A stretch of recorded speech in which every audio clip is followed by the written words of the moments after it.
Alerte coronavirus. Attention, attention, le coronavirus se transmet très facilement et fait des ravages. Pour l'éviter, le port du masque de protection est obligatoire en tout lieu.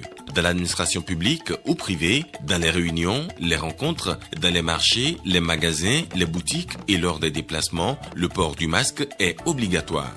Même dans les lieux privés, dès lors que l'on n'est pas seul, le masque doit être le fidèle compagnon. Mais attention, le port de masque de protection ne dispense nullement d'appliquer les autres mesures de prévention, notamment le lavage des mains à l'eau et au savon et l'observance de la distance de sécurité sanitaire d'au moins 1 mètre entre personnes. Enfin, s'abstenir de porter des gants en vue du lavage régulier des mains à l'eau et au savon ou de l'application de gel hydroalcoolique. Pour tout savoir sur l'épidémie du coronavirus au Bénin, rendez-vous sur le site web www.gouv.bj/coronavirus. Ceci est un message du gouvernement de la République du Bénin. Des responsables du parti Union progressiste à la rencontre des militants d'Abomey-Calavi, la tournée démarrée vendredi dernier s'est poursuivie. Les étapes de Godomey-Togoudou à Kassato et de Rouedo dans ce 20h. Des difficultés en moins pour les habitants d'Iwoye dans la commune de Kétou. L'eau potable est désormais disponible dans le village. L'adduction d'eau villageoise de la localité, alimentée par l'énergie solaire, a été mise en service par le ministre de l'Énergie. Et puis, la ministre des Affaires sociales était ce mardi au centre de formation professionnelle des personnes handicapées d'Akasato. Véronique Toinfode-Mewanou a visité les différentes unités de formation et de production de ce centre. Les détails dans ce journal.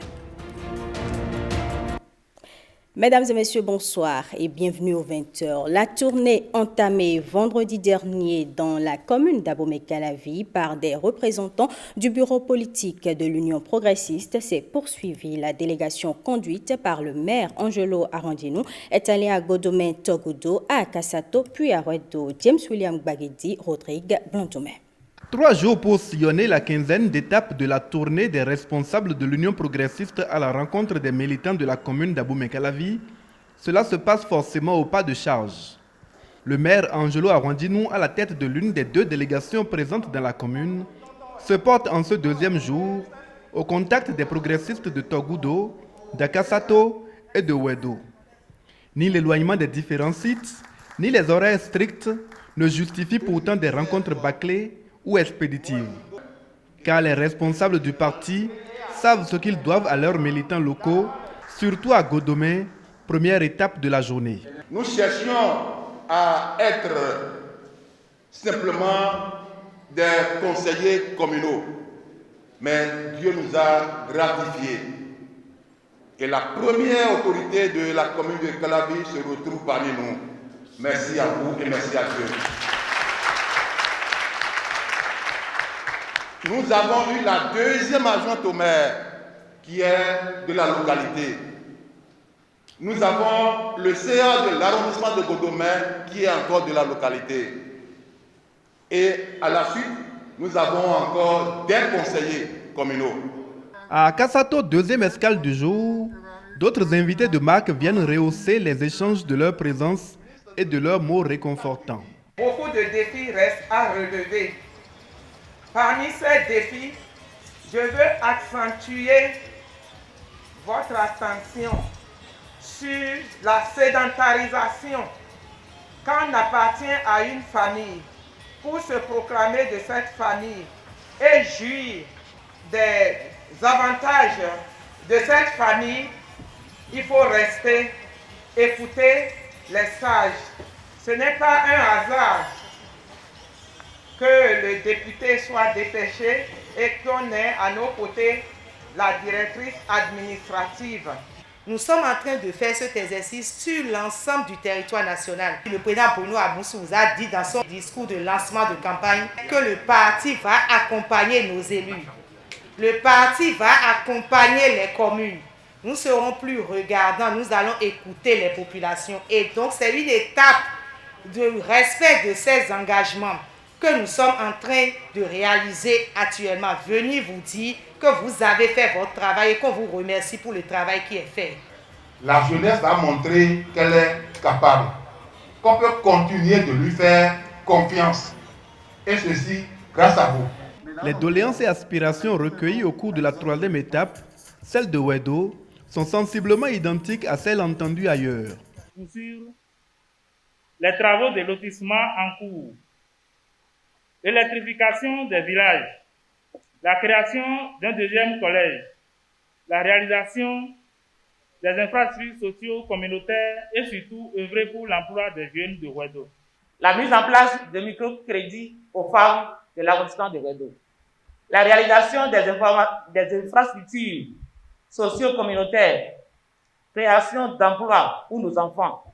De même, les nombreuses réalisations du programme d'action du gouvernement en cours ont été rappelées, de quoi renforcer partout la détermination des militants progressistes à soutenir le président de la République et son gouvernement. La voie du développement, c'est le développement de la route. C'est pour cela que nous disons merci à son Excellence, Patrice Guillaume Athanas Talon, qui a vu juste. À l'occasion de cette journée marathon et sous la supervision du député Domitien Nouemou, représentant spécial du président du bureau exécutif de l'Union progressiste, des comités transitoires en charge de la mise en place des structures de base ont été présentés et en l'absence de contestation, ont chacun pris l'engagement d'accomplir leurs tâches avant la fin du mois de décembre 2020. À l'issue de son assemblée générale constitutive tenue le samedi dernier, l'Organisation des femmes républicaines a mis en place un bureau directeur national. Quelle est la feuille de route de ce bureau installé et quels sont les objectifs visés pour la présidentielle 2021? On écoute Judith Glidia, porte-parole des femmes républicaines, au micro de Fifamé Salomé Atadedi et de Calvador Arwano. L'Organisation des femmes républicaines a pour mission de tout faire pour mobiliser toutes les femmes autour des idéaux du Parti Bloc républicain. Les femmes seront prises en charge par cette organisation. On va veiller à leur autonomisation. On va leur faire des formations politiques en matière de gestion économique, etc. Et leur permettre également d'émerger en matière politique et dans les instances de prise de décision. Dans la logique de l'inclusion financière, il y a beaucoup de femmes qui ont besoin de soutien. Nous devons les aider à avoir ces soutiens-là. Les femmes ont besoin de formation pour s'épanouir. Nous devons les former pour qu'elles s'épanouissent.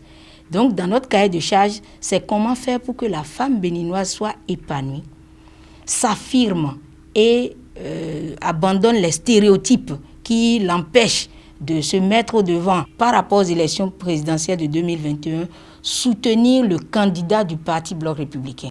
Les gouvernants qui comprennent la place de la femme comme notre actuel chef de l'État, le président Patrice Talon, c'est ceux-là que nous voulons soutenir. À tous les Béninois et particulièrement à toutes les femmes du Bénin, je voudrais dire que l'Organisation des femmes républicaines, OFR, du Bloc républicain, est née et que c'est l'organisation de toutes les femmes du Bénin. Parce que nous voulons l'autonomisation de la femme.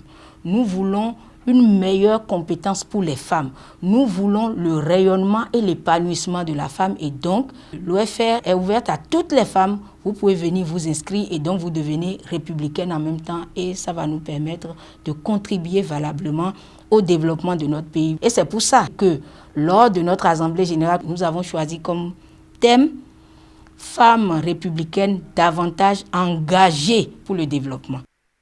On s'intéresse maintenant aux ambassadeurs du Nouveau Départ qui ont installé leur coordination départementale. Elles ont pour mission d'informer les populations des réalisations du programme d'action du gouvernement. Olviga Mensan et Viti Sarouché étaient à la cérémonie d'installation de ces coordinations départementales. Ils sont désormais les ambassadeurs du Nouveau Départ dans le Koufo et dans les 6 communes de ce département. 12 membres pour la coordination départementale et 6 coordonnateurs communaux. Vous êtes à partir d'aujourd'hui des ambassadeurs du programme d'action du gouvernement. Vous devez passer de hameau en hameau, échanger avec vos proches. Les ambassadeurs du Nouveau Départ, c'est la dénomination d'un mouvement apolitique et laïque. C'est une plateforme d'analyse politique et de communication qui a pour objectif de vulgariser les différentes actions ou les différentes activités programmés dans le PAG et qui sont en exécution. Nous prenons l'engagement de faire ce qui est de notre devoir pour la réussite de l'AND dans le COUFO. C'est le partenaire direct du PAG. Après le COUFO, le même exercice d'installation est fait dans le Mono pour les 13 membres de la coordination de ce département et pour les 6 coordonnateurs communaux. Je donne mon entière disponibilité pour faire de la coordination AND Grand Popo ce qui doit être. Je réitère également mon soutien au coordinateur départemental Mono, qui forcément aura besoin de nous pour mieux accomplir la mission à lui confier. La mission de ces coordinations est aussi de recueillir les propositions et doléances des populations de leur zone géographique. Autre volet de l'actualité à présent, les membres des commissions administratives paritaires des ministères de l'enseignement supérieur et des affaires sociales sont en formation. Il s'agit d'un renforcement de capacité initié par le Conseil national du dialogue social dans le but d'instaurer un climat de travail apaisé dans l'administration publique. Rachidat Biomama, Simon Villon. C'est le 4e atelier d'une série de formations qui prend en compte tous les ministères. Ceux de l'enseignement supérieur et des affaires sociales sont à l'honneur. 3 jours durant, les membres titulaires des commissions administratives paritaires CAP de ces structures seront outillés sur les techniques pour l'instauration d'un dialogue social efficace. Le dialogue social est un outil efficace de coopération entre partenaires sociaux, un moyen de prévention, de gestion et d'atténuation des conflits sociaux.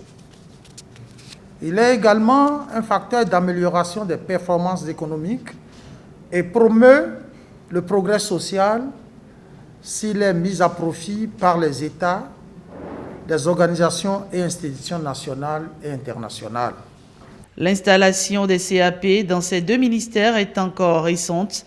Le présent atelier vient donc à point nommé et vise plusieurs objectifs. Outiller les membres des commissions administratives paritaires CAP des 2 ministères à s'approprier leur mission et à exercer au mieux leurs responsabilités. Familiariser les membres des CAP aux techniques de négociation, de prévention et de gestion des conflits. Donner aux membres des CAP les moyens d'appréciation du climat social au plan sectoriel. Échanger avec les membres des CAP sur les outils de performance d'une structure de dialogue social et sur quelques thématiques d'actualité ou essentielles à aborder pour mieux participer aux grandes décisions relatives aux politiques publiques. Au bout de ces quelques jours d'échange, les participants, membres titulaires des CAP, pourront mettre leur savoir-faire au service d'un climat de travail apaisé qui privilégie le dialogue social constructif et productif entre partenaires sociaux. Sachez, mesdames et messieurs, que le ministre de l'Énergie a procédé à la mise en service d'un ouvrage d'électrification par système solaire. Vendredi dernier, il a par la même occasion mis en service l'adduction d'eau villageoise de Iwoye alimentée par l'énergie solaire. Regardez. Même dans les zones les plus enclavées, aucun village n'est trop loin pour être visité et approvisionné en besoins vitaux. Donnant Jean-Claude Oussou à Iwoye, c'est la première fois qu'un ministre de l'énergie foule le sol de ce village, situé à Ketu, arrondissement de Idinyi, et qui fait frontière avec le Nigeria. Cette voie en est le point d'intersection entre les 2 pays. Ici, Bénin et Nigeria se font face, avec des difficultés d'approvisionnement en eau jusqu'à un passé récent pour les populations. La solution à ce calvaire est enfin disponible grâce à cette adduction d'eau villageoise par laquelle les soifs sont étanchées ici à Iwoye. Merci Monsieur le ministre, à travers le gouvernement pour l'effort qui est fait, parce qu'on est dans un village où il y a plusieurs difficultés. D'abord l'électricité et puis l'eau. Mais grâce à cet ouvrage qui est fait, au moins il y a déjà pas mal de problèmes qui sont résolus. Du coup, quel que soit le temps qu'il y ait plu ou pas, la population a l'eau. On a installé un pompe solaire autonome. Et s'il y a le soleil, la pompe fonctionne et permet de pomper l'eau vers le château. Et ce château permet de distribuer l'eau dans le village. Nous avons installé une bonne fontaine au niveau de l'unité spéciale, tout juste derrière là. pour alimenter l'unité spéciale. De l'autre côté aussi, il y a un autre pour alimenter les populations. Et il y a aussi un autre au niveau vers le forage là-bas pour alimenter la population en eau potable. Quand nous avons l'énergie, on utilise l'énergie pour amener l'eau potable. Et c'est ce que nous avons, comme c'est l'effet des deux, qui donne à la fois l'énergie pour l'unité spéciale et l'eau, aussi bien pour l'unité spéciale que pour les populations. La mise en service de cette infrastructure, en même temps que celle de l'ouvrage d'électrification par système solaire de l'unité spéciale de sécurisation des frontières de Iwoyé, marque le début d'une suite de réalisations, surtout avec la présence du ministre de l'Énergie. Les autorités commencent à venir à Iwoyé ici. Ils ont su que il y a des Béninois ici aussi. Donc on doit lutter pour eux, pour que les gens du village Iwoyé ne se dirigent vers la ville. C'est ça qui est très important. Cette occasion de rencontrer le ministre de l'Énergie est une opportunité tant espérée pour les autorités locales pour formuler leurs doléances. Des doléances face auxquelles l'autorité n'est pas restée insensible. Pour nous, dans le département, vous avez réglé un problème sérieux. Je rappelle que nous avons un comité départemental de sécurité où siège le commandant de l'USSF, Iwoyé. Et le problème qui se pose souvent, c'est l'énergie et l'eau potable à Iwoyé. La doléance que nous pouvons appeler la doléance d'Iwoyé, c'est de tout faire pour que le défi qui constitue l'électrification de tout le village d'Iwoyé soit vraiment un défi relevé. Parce que vous venez de donner, aujourd'hui, vous venez de montrer à toute la population les bienfaits de l'énergie électrique. J'ai la satisfaction de savoir que je suis le premier ministre de l'énergie à avoir foulé le sol d'Iwoyé. Je vous promets que je vais revenir. J'ai compris et reçu et noté toutes les doléances qui ont été formulées, des doléances légitimes.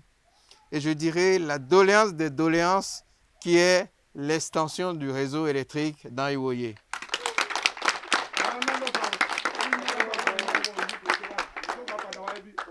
Et je crois que ça rentre tout à fait dans les instructions données par le président de la République, le président Patrice Talon. Nous allons tout faire pour que ces instructions soient encore plus concrètes et plus opérationnelles à Iwoyé. Avec l'appui du ministère de l'Énergie et ses structures compétentes, les habitants de Iwoyé ont de l'eau à suffisance et les forces spéciales de sécurisation des frontières qui opèrent sur place ont de l'énergie de jour comme de nuit pour mener au mieux leur mission républicaine. De l'électricité pour Gbakpodji, nous sommes dans la commune de Semekpodji et Rouegbo dans la commune d'Adjara. Le ministre de l'Énergie a effectué une visite de terrain pour mettre en service le réseau électrique dans ces localités. Ces réalisations entrent dans le cadre de la mise en œuvre du projet d'électrification rurale porté par le gouvernement. Compte rendu. Quand le ministre de l'Énergie arrive, l'obscurité se dissipe dans les localités. À part rassurer, le porteur de lumière est allé délivrer les populations de Gbakpodji dans la commune de Semekpodji des caprices de l'obscurité. La nuit va ressembler désormais au jour. Tous les coins seront électrifiés et les activités des populations qu'ils mènent dans la journée peuvent être désormais aussi menées dans la nuit. En pensant à Gbakpodji, c'est la preuve que le chef de l'État non seulement est à l'écoute de son peuple, mais également à travers le PAG, pense également bien à donner une place à la commune de Semekpodji. Au total, c'est une somme de 55 millions de francs CFA en équipement que le ministère de l'Énergie a déboursé sur fonds d'électrification rurale pour que Gbakpodji ait les premiers éclats de lumière la nuit. Les ouvrages objets de la présente mise en service sont constitués de 1100 mètres linéaires de réseau mixte, de 2100 mètres linéaires de réseau BT, le tout alimenté par un transformateur de 100 kVA. Il y a aussi 10 lampadaires LED à très faible consommation, comme vous avez recommandé et insisté, à très faible consommation que nous utilisons désormais, qui sont répartis à travers le village pour donner l'éclairage à la population. Comme si cela ne suffisait pas, le gouvernement du président Patrice Talon, déterminé à approvisionner tous les Béninois en énergie électrique, rapproche le monde rural de la possibilité d'obtention d'un compteur pour les ménages. L'allègement des taxes est conséquent. Des actions particulières par rapport à aujourd'hui, c'est que les frais de connexion qui sont normalement de 90 000 francs CFA seront à titre exceptionnel sur ces instructions de 50 000 francs pour permettre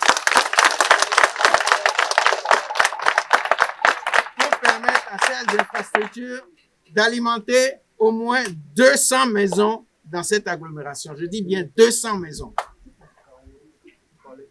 Et s'il en faut en plus, on augmentera les infrastructures pour répondre aux besoins. Donnant Jean-Claude Oussou n'a pas perdu du temps. Ici à Rouegbo, le ministre de l'Énergie a répondu à l'appel lancé par le conseil communal d'Adjara il y a moins d'un mois. Depuis la conférence des forces vives de la nation 1990, c'est la première fois dans l'histoire de la République du Bénin que la commune d'Adjara jouit d'une attention toute particulière d'un gouvernement. Monsieur le ministre, le jeudi 20 août 2020 dernier, nous étions dans votre cabinet à Cotonou pour solliciter votre soutien à l'effet de nous aider à éclairer la commune d'Adjara dont les populations de grands ennuis à cause des problèmes d'énergie électrique. Après cette audience, vous voici dans la commune d'Adjara, votre chère commune, pour mettre en service un ouvrage électrique.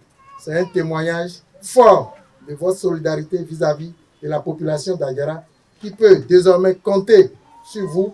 L'efficacité et la promptitude du ministre de l'Énergie par le biais de l'Agence béninoise d'électrification rurale et de maîtrise d'énergie ont donné de la lumière à Rouegbo après investissement de 50 millions de francs CFA, des équipements à préserver à tout prix pour maintenir l'éclairage dans le village. Je voudrais compter sur vous pour que ces installations, qui sont les vôtres, puissent être protégées comme des bijoux de famille afin que vous puissiez les utiliser le plus longtemps possible pour l'amélioration du bien-être de chacun et de chacune d'entre vous. La manière dont on verra l'utilisation et la protection va encore encourager le gouvernement pour faire encore plus pour Adjara.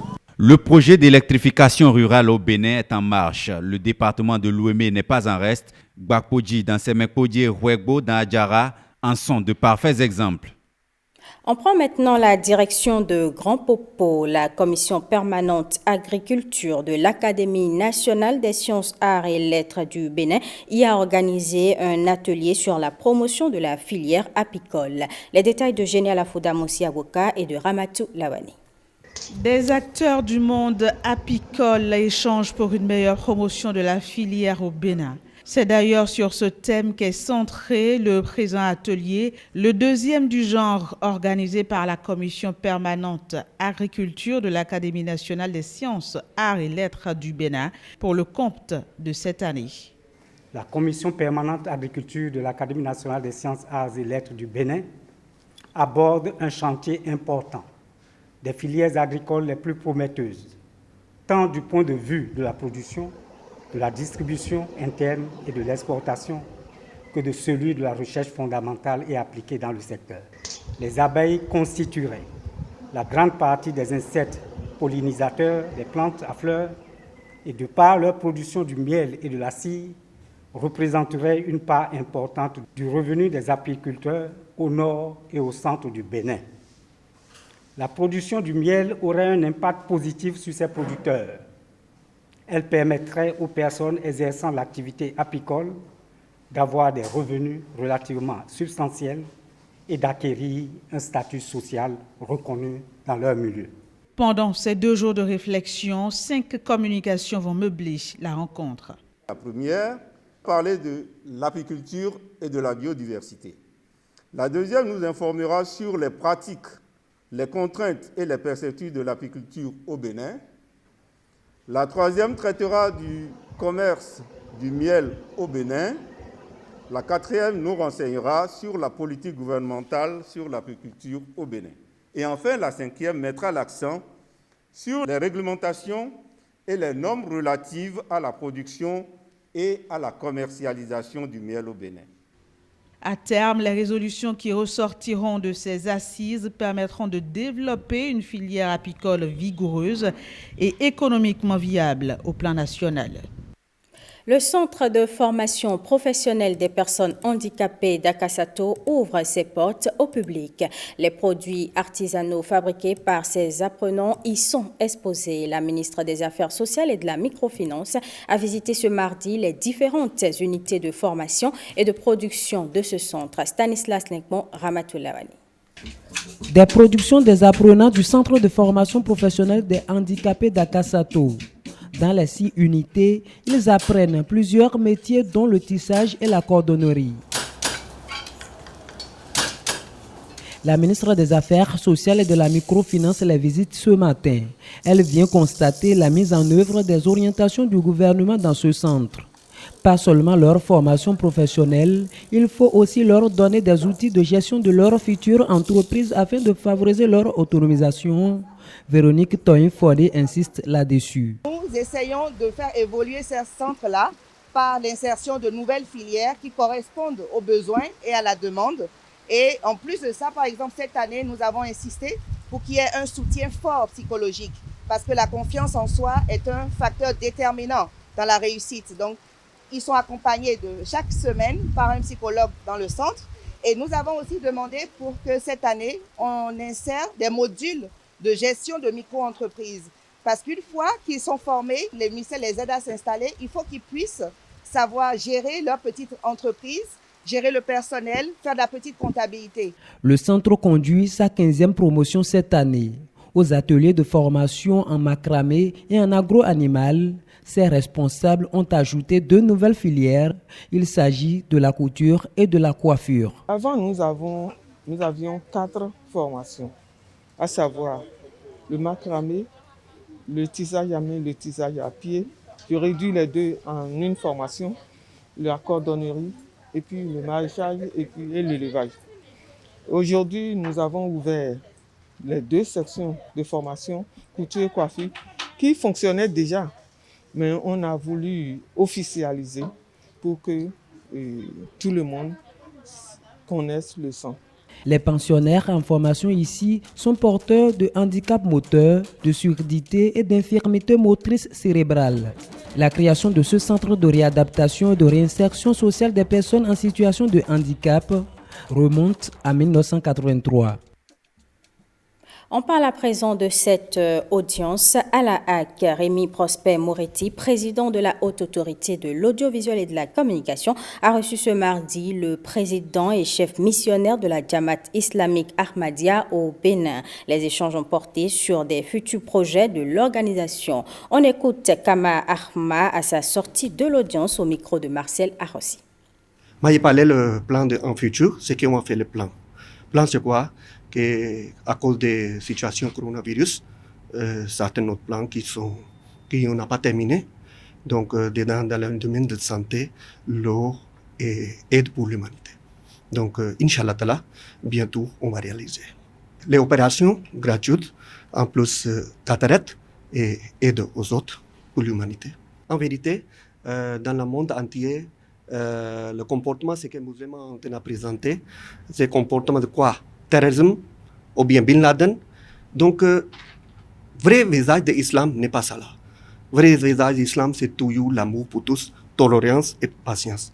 Donc, Jamaat islamique Ahmadiyya présente le vrai visage de l'islam partout dans le monde.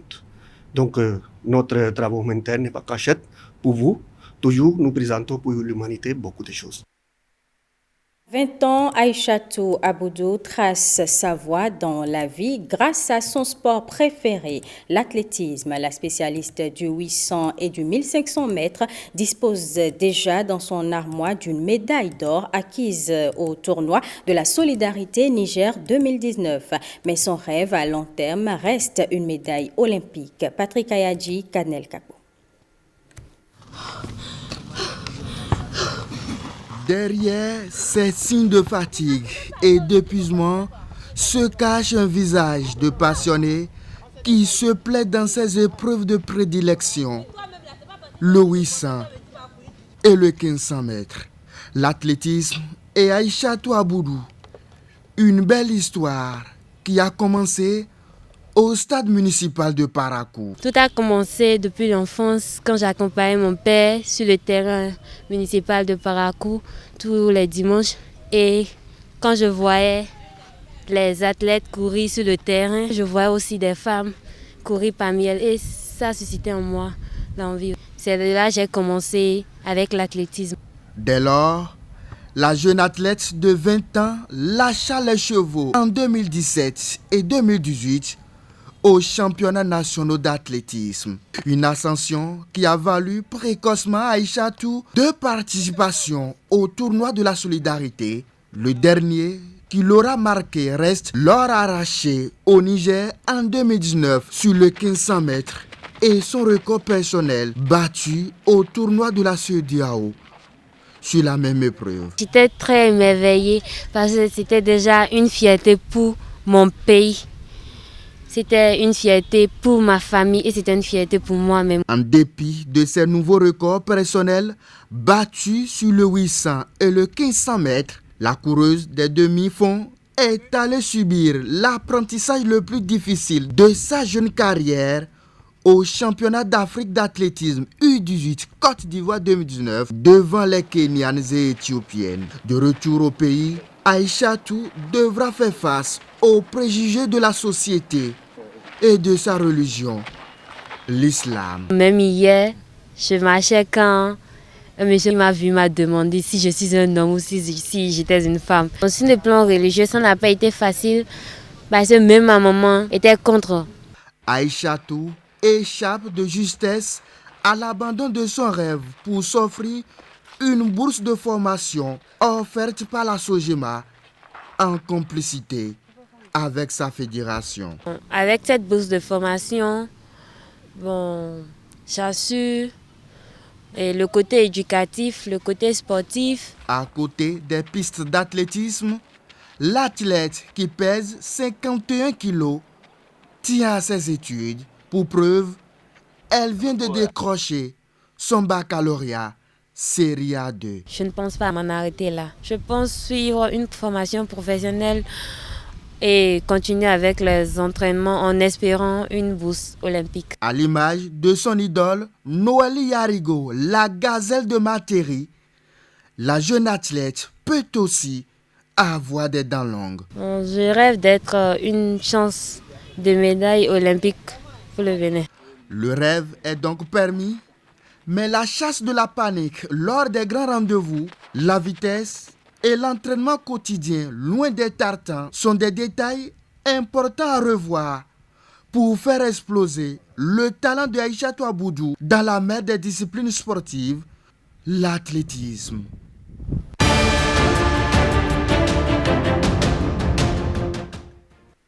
Hors du Bénin, en Côte d'Ivoire, le président du Conseil constitutionnel annonce que les candidatures à l'élection présidentielle de l'ancien président Laurent Gbagbo et de Guillaume Soro sont irrecevables. La communauté des chefs d'État ouest-africains se réunit au Ghana au sujet de la situation au Mali. Pendant ce temps, de sources familiales, l'ancien dictateur malien Moussa Traoré est décédé. La compilation de ces informations, c'est avec Jérôme Mouba. Le dossier de candidature de M. Gbagbo Laurent n'est pas conforme aux dispositions des articles 48, 50 et 51 du Code électoral et doit, en conséquence, être déclaré irrecevable. Il s'ensuit que la candidature de M. Soro Kibafouri Guillaume doit être déclarée irrecevable. L'annonce a été faite lors d'une conférence de presse à Abidjan. Par ailleurs, le président du Conseil constitutionnel ivoirien a rendu publique la liste définitive des candidats participant aux dites élections. La liste définitive des candidats à l'élection du président de la République du 31 octobre 2020 est arrêtée ainsi qu'il suit. 1. Alassane Ouattara. 2.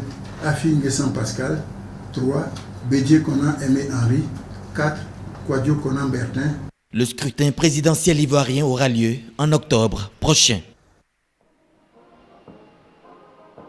Les chefs d'État d'Afrique de l'Ouest rencontrent le chef de la junte militaire malienne ce mardi au Ghana, date limite fixée pour la désignation d'un président et d'un premier ministre civil afin de mener à bien la transition dans le pays. L'objet de cette rencontre est simple, nous devons terminer nos délibérations sur le Mali, a déclaré le président ghanéen Nana Akufo-Addo lors de l'ouverture du sommet à Accra. Le chef de la junte, le colonel Assimi Goïta, a quitté le Mali pour la première fois depuis sa prise de pouvoir le 18 août pour participer en personne à ces discussions. Il doit prononcer un discours et détailler la position des putschistes lors d'un huis clos avec les chefs d'État de la région. Pendant ce temps, on apprend que l'ancien dictateur malien Moussa Traoré, porté à la tête du Mali par un coup d'État en 1968 et renversé par un autre après 22 ans de pouvoir sans partage, est décédé ce mardi à l'âge de 83 ans. Né le 23 septembre 1936 à Sébétou, dans la région de Caille au sud-ouest, Moussa Traoré était le fils d'un soldat de l'armée française, dans laquelle il s'est engagé lui-même en 1954. À Tunis, les lycéens font leur rentrée en respectant de nouvelles mesures de distanciation sociale pour limiter la propagation du coronavirus.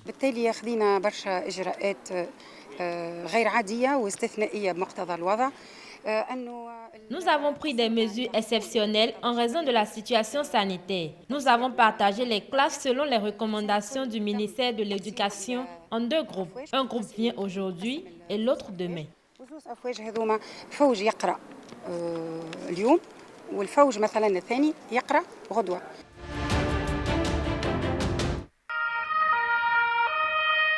Un fugitif italien multirécidiviste qui s'est échappé de prison pour la 7e fois au début du mois a été arrêté par la police italienne dans une bergerie. Giuseppe Mastini, 60 ans, surnommé Johnny le Gitane, a profité d'une libération temporaire d'une prison de haute sécurité en Sardaigne pour s'enfuir le 6 septembre.